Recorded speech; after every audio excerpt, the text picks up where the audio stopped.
Hi, boys and girls. My name is Karen Kolbe, and I am coming to you today as Mother Goose. I like to go into classrooms, and when I go into the classrooms, I wear a mask. Because of the COVID virus, we don't want to take a chance of giving somebody germs or getting germs ourselves. Today, I'm not in a classroom, though. I'm reading at home, and so I don't have my mask on. I like to go into the classroom and read Mother Goose poems, golden books, fairy tales, and just children's stories that I like, and I hope you like them too. I bring my friend Feathers. Feathers is a goose who really likes to listen to stories, and I hope you do too, boys and girls. We read a story one time about a giraffe named Jennifer. I'm going to read another story about a giraffe, and this giraffe's name is Alice. And this giraffe went to school. Can you imagine that, boys and girls? I can't quite imagine that. Here's a picture of Alice. Wouldn't that be funny to have a giraffe in your classroom? In a big old-fashioned house, two ladies had a school where they taught 4 little girls. The ladies' names were Miss B and Miss D, and here they are. The 4 girls' names were Mary, Anne, Nancy, and Pam. And in this school, they learned how to read and write and sew. Sewing used to be taught in school, boys and girls. They learned to sing and dance, and here they are dancing around their teacher. They had French lessons. They were taught how to say pardonnez-moi, which means pardon me, and s'il vous plaît, which means if you please. Everyone thought the children had such lovely manners. Now, down the road from Miss B and Miss D's school was a small zoo where Alice, the tame giraffe, lived. Every day she would stretch her long neck out as far as it would go, which was pretty far, and look over to where Mary and Anne and Nancy and Pam were playing games and reading books under the big trees in the yard of the school. Oh, if only I could go to school too, thought Alice. I would be very good, and I would study very hard. Oh, I wish I could go to school.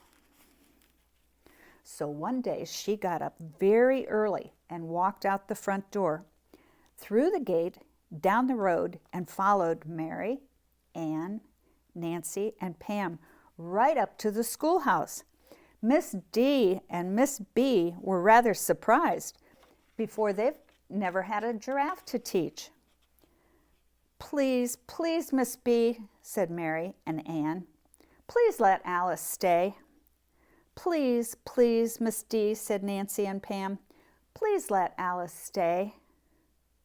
So they thought about it and said they would be delighted to have Alice at their school.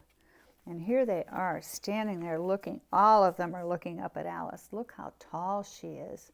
Oh my goodness. Now we will all stand very straight and tall, and we will sing America, said Miss B.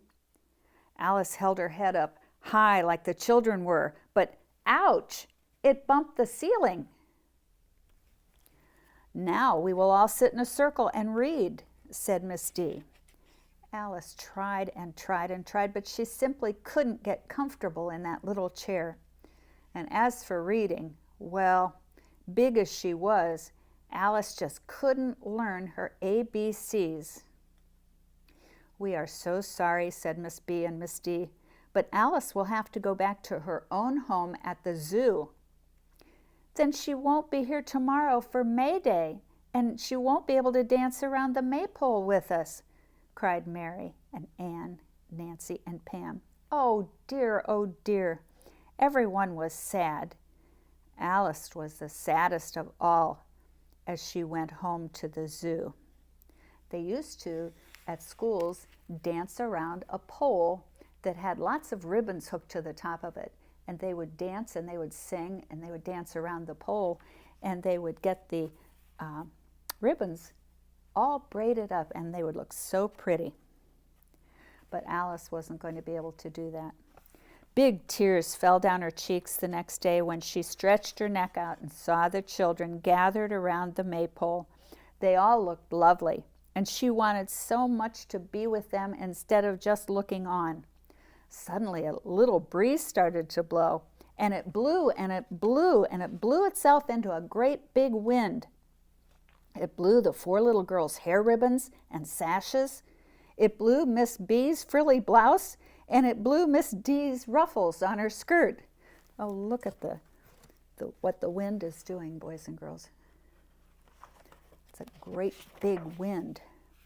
Worst of all, it blew the maypole right out of the ground and up into the air and out of sight over the treetops. So the wind went away with the maypole. What a dreadful thing to happen. Who ever heard of a May Day without a maypole? And what in the world were they going to do? Miss B was distressed, and Miss D was distracted. And Mary, Ann, Nancy, and Pam were so disappointed that they cried. Got big tears. But Alice had been watching everything right from the zoo. I wonder, thought Alice, could I help? I wonder. Maybe I could. I wonder. Yes, I'll do it. She raced down the road and she ran into the garden. Quick, said Alice to Miss D, get more flowers. Quick, quick, said Alice to Miss B, get more ribbons. And here they are, getting flowers and more ribbons. What's Alice going to do you suppose? Quick, quick, quick, said the children. Fasten them on my head, said Alice, and I will be your maypole. So Mary, Ann, Alice, Nancy, and Pam danced around Alice and sang their May Day songs. They sang and sang and danced, and it was the best May Day Mary, Ann, Nancy, and Pam had ever had. And Alice is the best maypole we have ever had. Miss B and Miss D agreed. Look, they danced around Alice, and all of the pretty ribbons got braided right down Alice's long, long neck. Alice turned out to be a hero, didn't she?